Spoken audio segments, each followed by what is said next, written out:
Seguimos en Punto de Partida dialogando con la profesora Mara Espasander, referente de la Universidad Nacional de la Luz, del Instituto Manuel Ugarte, una figura emblemática, Manuel Ugarte. En otro momento vamos a charlar sobre él aquí en Punto de Partida, pero hoy estamos charlando en este programa especial sobre Hipólito Yrigoyen, una figura fundamental en la historia argentina, el primer presidente que encara una democracia de masas en la República Argentina, un movimiento democratizador y una de las patas, por así decirlo, Mara, recién lo charlábamos, centrales en esta construcción del irigoyenismo, es la búsqueda de soberanía energética a través de la creación de YPF, ¿no? Allí con el general Enrique Mosconi como figura señera, una figura central también para rescatar.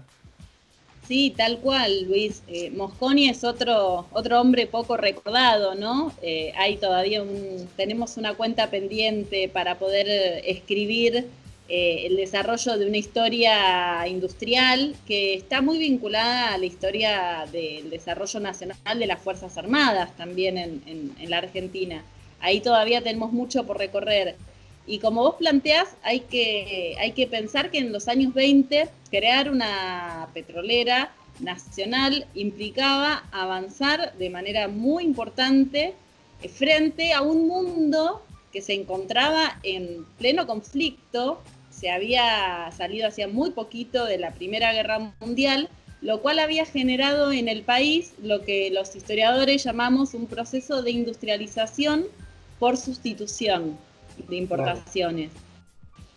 Claro. Lo que antes comprábamos, cuando empieza la guerra mundial, tenemos que empezar a fabricarlo, porque los países centrales industrializados estaban en guerra y se ocupaban de producir básicamente para ellos y para la guerra.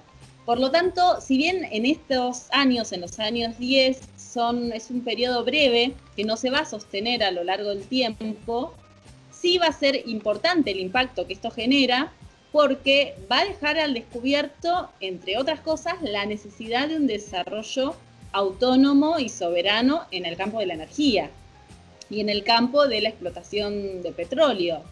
Y después va a dejar otras enseñanzas que más adelante va a tomar Perón cuando piense en crear un consejo de posguerra en la Segunda Guerra, ¿no? Porque aquí lo que pasó fue no poder prever las consecuencias de ese proceso de industrialización y todo lo que eso generó en nuestro territorio. Por lo tanto, Mosconi, YPF, va a ser parte de un momento en el cual podríamos decir que se comienza a delinear la nacionalización de los sectores estratégicos de la economía. Luego la va a continuar y completar Perón durante sus gobiernos, ¿no? Con la nacionalización de los servicios públicos, de los ferrocarriles, etcétera, y del conjunto de los sectores estratégicos de la economía nacional. Pero este primer paso es muy importante para destacar, ¿no? Es una de las primeras empresas a nivel internacional, si no la primera, no recuerdo bien, corregime, Mara, donde el Estado empieza a tallar fuertemente en el sector hidrocarburos, y también la figura de Mosconi ligada a la creación de la aviación, ¿no? Muy amigo de Jorge Newbery, con Pinche, ¿no? Son dos industrias de industrias, son industrias que potencian el desarrollo autónomo de una nación. Claro, bueno, ahí habría que ver, no recuerdo exacto, la mexicana, que en el contexto de la Revolución Mexicana, Pemex, nacionaliza sus hidrocarburos. Va a ser la primera constitución, la constitución del 17 de México, que lo hace. Y en esa línea, Argentina es muy de avanzada. Entonces me parece que es un aspecto muy importante para tener en cuenta. Y sí, como decís vos, tanto el desarrollo de la industria petrolera como la aviación, y podemos incluirle luego la naval, que uno piensa es imposible salir del presente, pero cuánto que hemos perdido en las últimas décadas desde el golpe del 76 en adelante y cuánto falta por recuperar todavía, ¿no? En lo que implica el desarrollo de aquellos núcleos estratégicos como eran estos dos que vos planteás. Es interesante, no me quiero ir de la figura de Irigoyen, pero en el contexto de Irigoyen, Mosconi es un general del ejército, el ejército formado con una tradición prusiana, con los teóricos prusianos. ¿Y por qué menciono esto, Mara? Porque Savio, Perón, Mosconi, no es casualidad. Los resortes estratégicos del Estado, de la economía, deben estar en manos del Estado, según esta corriente del ejército, ¿no? Que es distinto a la aviación y a la marina, ¿no? Son distintas visiones. La marina, tal cual. Son visiones distintas. Bueno, sí, insisto que son temáticas sobre las cuales tenemos una deuda, ¿no? Pensemos cuántas de estas cosas se charlan en las escuelas argentinas. No sé allí en Santa Fe, porque cada provincia también tiene sus particularidades, pero por lo menos aquí en Buenos Aires se habla muy poco. Son áreas de conocimiento que por lo general no se mencionan, ¿no? Y que deberíamos darle un lugar más importante. Mencionaste el americanismo y en el contexto de esta Primera Guerra Mundial, la política exterior que lleva adelante Hipólito Yrigoyen es muy interesante porque respeta nuestras tradiciones en este sentido. Y además entronca con líderes americanos de distintos signos como Augusto César Sandino, que tiene un vínculo, llega a tener un vínculo con el propio Hipólito Yrigoyen. Sí, yo creo que es uno de los puntos donde más claramente se observa el americanismo y la política de ruptura con la etapa anterior, ¿no? Donde absolutamente el modelo era, bueno, distinto y de obediencia, digamos, a las grandes potencias. Irigoyen promueve en el momento de la guerra la formación de un congreso de países no alineados latinoamericanos. Y acá es interesante ver la relación que tiene con Sandino, como vos también planteabas, porque se diferencian de la mirada panamericana que proponían los Estados Unidos. O sea, ya desde finales del siglo XIX, Estados Unidos había llevado adelante las primeras conferencias panamericanas, donde se planteaba la articulación hemisférica, pero bajo la conducción de su figura. Lo que va a plantear Irigoyen y Sandino, hay una carta muy interesante de Sandino del año 28, creo, donde él ahí le propone hacer un encuentro, o sea, continuando con la idea original de Irigoyen de hacer estos encuentros latinoamericanos, y en una lógica no panamericanista. Bueno, Sandino queda súper claro que el posicionamiento era antiimperialista, había luchado en contra, junto al movimiento campesino, en contra de la invasión de los marines yanquis en Nicaragua. Por lo tanto, hay una postura muy clara de lucha antiimperial. Si bien Irigoyen va a mantener otra retórica, o sea, no va a mantener, digamos, una retórica tan desde la confrontación. Por ejemplo, cuando Estados Unidos invade Santo Domingo, República Dominicana, no acepta hacer el saludo con los cañonazos, o sea, como el saludo militar, digamos, a esa invasión, o sea que se niega. Y otra medida importante que se conoce poco es que Irigoyen es quien perdona la deuda externa que Paraguay había contraído con nosotros después de la guerra, porque después de esa nefasta guerra en el que Mitre, junto a Brasil y parte de Uruguay, lleva adelante en contra del pueblo paraguayo, encima los paraguayos habían quedado endeudados con nosotros, sumergidos en la absoluta de las máximas pobrezas.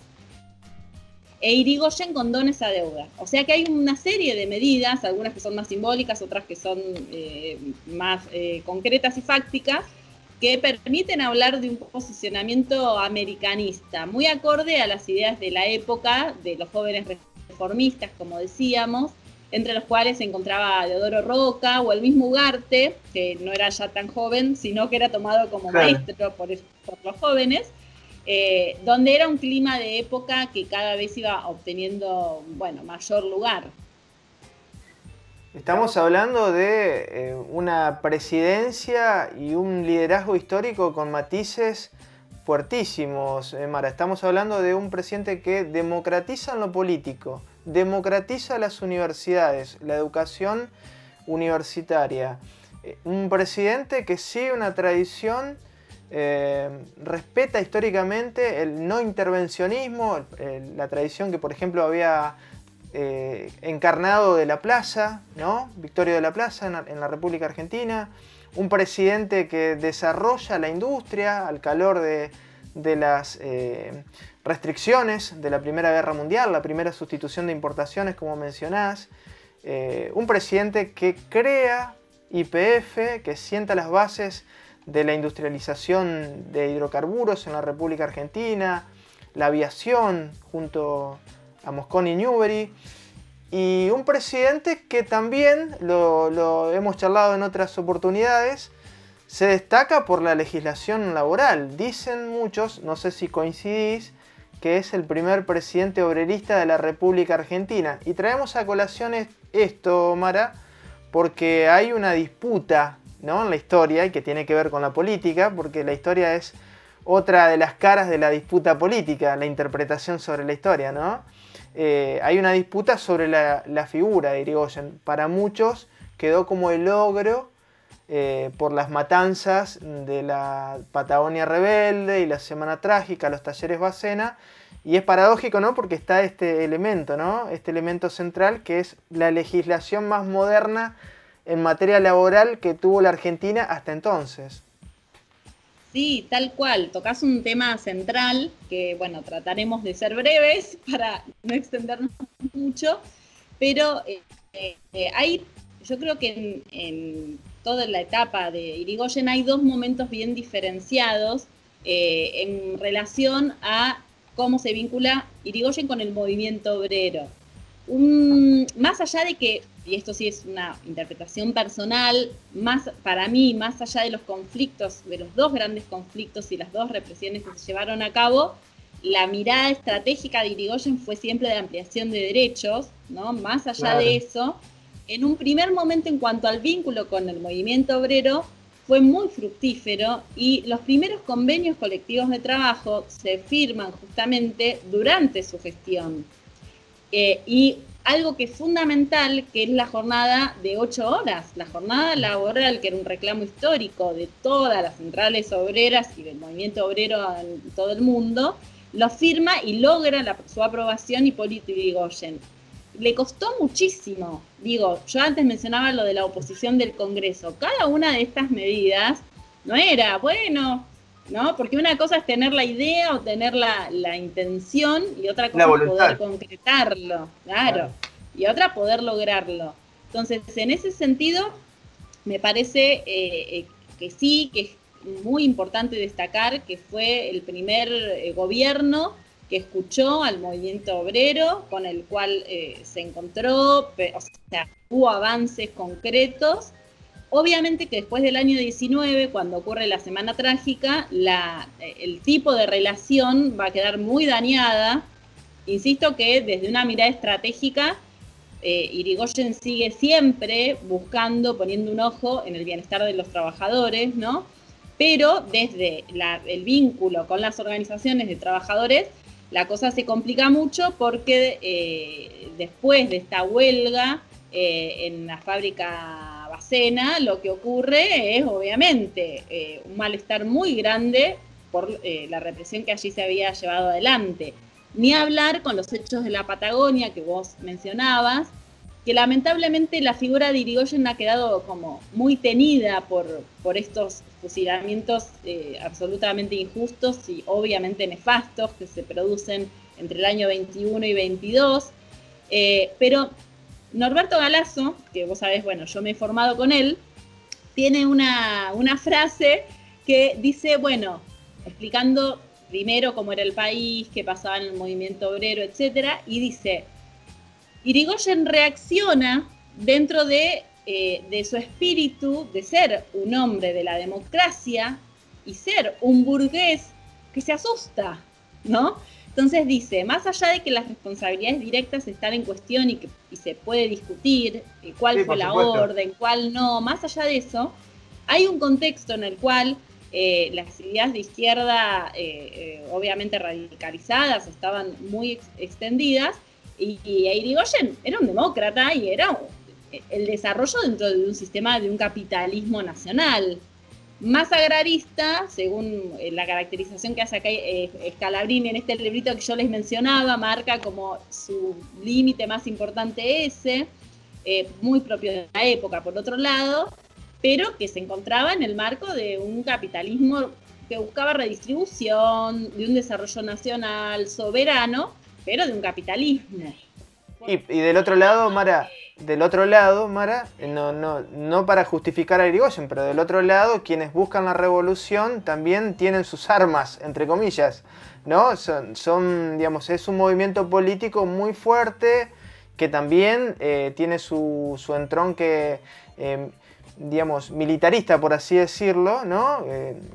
La utilización de armas y de la violencia es parte, ¿no? Es un contexto para desmenuzar sin justificar lo que ha sucedido, porque como vos dijiste, la represión fue condenable, pero hay que entender el momento, ¿no? El momento histórico, plena revolución, muy cercana a la revolución rusa, ¿no? La revolución rusa, claro, el fantasma del rojo estaba por todos lados. Era realmente un momento muy complejo donde, insisto que para mí lo más importante de esto es tomar este hecho, obviamente, no negarlo, pero ubicarlo en su contexto y fundamentalmente no dejar de mirar otros aspectos del gobierno de Irigoyen, que no sea solo la Patagonia rebelde y la Semana Trágica, ¿no? A veces pasa que se habla del irigoyenismo y la cosa parece que la historia se detiene en esos dos hechos. Y sin embargo, no se puede explicar el peronismo sin Irigoyen. Sí. Sin duda, no, a propósito, la dejaste picando, Mara. No quería dejar de conversar con vos este tema que es medular. Si uno se para en este momento de la historia, estamos en 2020, y uno piensa hacia atrás, grandes liderazgos, volvemos al inicio de la nota, en el siglo XX, Hipólito Yrigoyen, Juan Domingo Perón, los dos buscan la independencia económica, y uno nota cierto desdén, cierto olvido sobre las dos figuras, ¿no? 1 de julio, fallecimiento de Perón, muy pocas menciones a todo nivel, en lo académico, los medios de comunicación, en las organizaciones partidarias, ¿no? Y lo mismo Irigoyen, ¿no? Y también esto de una corriente historiográfica y periodística que ha sintetizado la figura de Irigoyen a, por ejemplo, la Patagonia trágica y los talleres Bacena, la represión en los talleres Bacena. Irigoyen es eso. ¿Perón qué es? Es la AAA, ¿no? Entonces, hay toda una disputa política dentro de lo que es la historia para leer también el olvido y esta interpretación que los pone en ese lugar justamente a estos líderes que dejaron un legado impresionante. Sí, cuando hablabas, recordaba, hace poquito leí un texto de Sousa Santos, de este autor portugués, que hablaba de la sociología de las ausencias. Estamos con un proyecto vinculado a estudiar qué se estudia en la historia, ¿no? Qué se enseña, claro. Y con esto que decías vos, cómo los silenciamientos o estas pedagogías, que las ausencias generan una pedagogía y justamente muestran una interpretación particular. Creo que ahí lo interesante sería preguntarnos a quién no le favorece que se conozcan estas historias de desarrollo nacional, de articulación de intereses de los sectores medios con los sectores populares, de avances de la clase obrera más allá del peronismo y antes que el peronismo. O sea, hay toda una historia que lo interesante sería, bueno, como para quedarnos pensando, a quién desde el presente y no solo desde el ámbito académico, sino también desde lo político y lo cultural, bueno, no le interesa que esto se avance, ¿no? Claro, claro, claro. Y volviendo a la figura de Irigoyen y del radicalismo particularmente, en este reportaje, vos lo decías, lo mencionabas al principio, hay un proceso que se va dando sobre todo a partir del golpe de Estado de 1930, con la presidencia de José Félix Uriburu, la década infame, y hay un proceso, digamos, de olvido y de negación de la figura de Irigoyen en esa etapa muy fuerte, y de reconversión del radicalismo también, ¿no? Porque de pedir o de poner a la independencia económica a través del liderazgo de Irigoyen como algo central, la independencia económica en los años 30 por lo menos no está como principal bandera, ¿no? Salvo en los grupos minoritarios que se reúnen alrededor de Forja. De Forja, ¿no? Porque claro. ahí les recomiendo la lectura de un libro que tiene poquitos años, que sacó hace poco Ernesto Salas, un gran historiador de acá de la Universidad de Buenos Aires, que se llama La Resistencia Radical. Es un muy buen libro, y es un muy buen título, además del libro, claro, que trabaja los del año 30 al 33. Esos primeros 3 años donde el movimiento radical resistió, y mucho, inclusive mediante levantamientos armados en contra del golpe cívico-militar del año 30.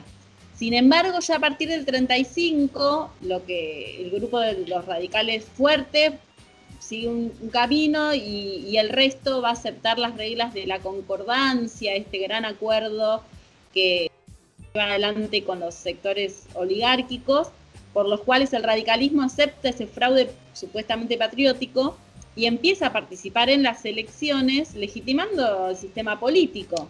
Sabían que el Ejecutivo no lo iban a ganar porque había fraude, pero se quedaban con los cargos del Congreso, o sea, formaban parte de este show de hagamos como si.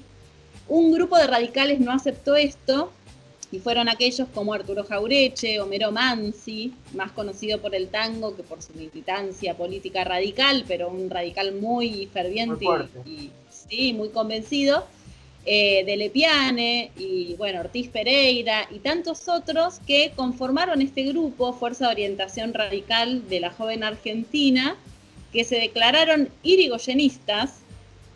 Declararon que había que, como objetivo, retomar las banderas históricas del radicalismo, y si uno lee las proclamas de Forja, y especialmente el estatuto de su conformación en el 35, va a encontrar preanunciadas las 3 banderas históricas del peronismo.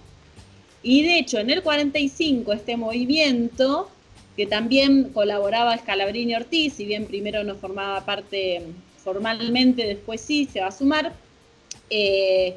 justamente va a terminar el 17 de octubre del 45, cuando ellos mismos digan: nuestra misión fue cumplida, las banderas históricas del radicalismo y del irigoyenismo han sido asumidas por las grandes mayorías, por el pueblo, que en el 45 se expresaba con otro líder.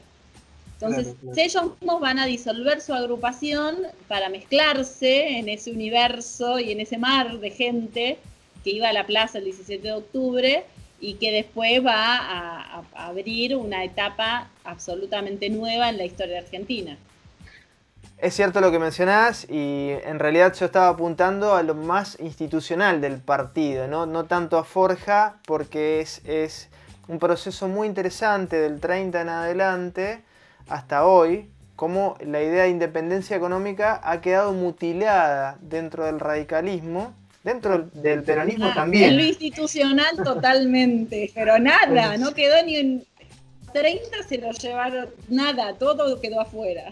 ¿Y qué influencia, Mara, habrán tenido digamos, una influencia interna, ¿no? La política se cocina a nivel interno, pero también con las presiones de los países dominantes a nivel internacional, porque vos mencionabas Estados Unidos, la política panamericanista, pero también en los años 30 Inglaterra, calculo no le habrá gustado mucho la figura de un líder, de un movimiento de masas que bregue por la independencia económica. Habrán trabajado bastante allí, ¿no? Hacia adentro.